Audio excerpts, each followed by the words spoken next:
Don't cry to me.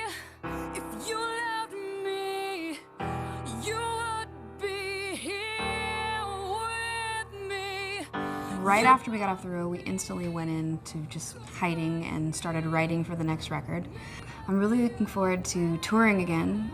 It's been so long. It's been 2 years since we played a show. By the time we play, it'll have been that long. And I don't know, the fans. I miss feeling that feeling on stage, the energy of everyone just kind of feeling at the same time. It's so powerful. You can hear on the album a lot of the changes that I've gone through in my life. The album's more mature. I mean, I'm a better musician than I was. Also, I've gained a lot of confidence. I'm not afraid to do a lot of things that I guess on the first record I felt self-conscious about or maybe afraid to try.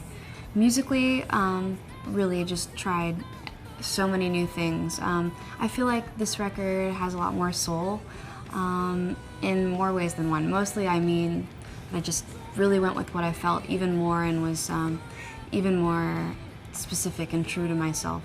Like, for example, the first single, Call Me When You're Sober.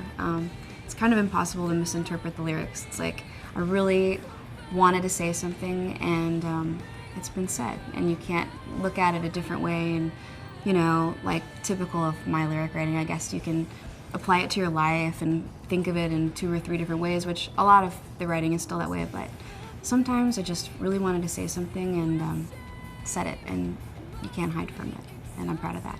Lithium's definitely a metaphor.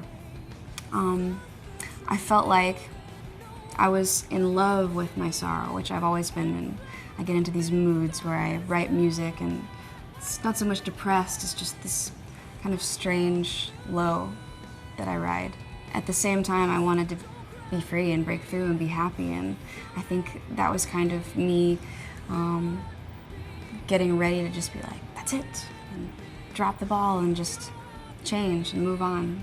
Good Enough does find me at peace, and I'm kind of scared of it. I think it's weird. It was the bravest song to write and to bring to the table when we were recording the album, because it's just really real, and I was really saying what I really felt, and for once that wasn't miserable or stuck or trapped or sad or grieving. It was happy, and I was like, well, I wrote a happy song. You guys are probably gonna hate it, and they loved it. So I'm in love with Good Enough. I feel like it's more the way I feel now, and it was the last song that I wrote for the album. It's really cool that it's the last song on the album because it's all the things that I went through and then the point that I got to.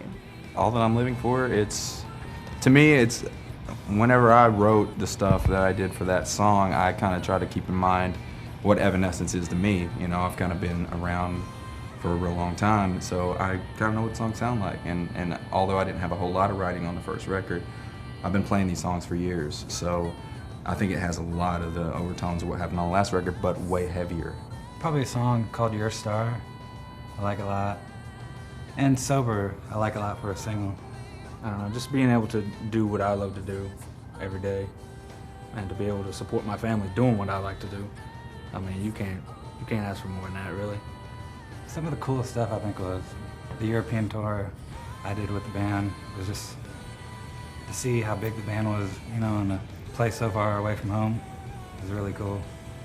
These guys are hilarious. I'm just constantly in stitches. I can't keep up.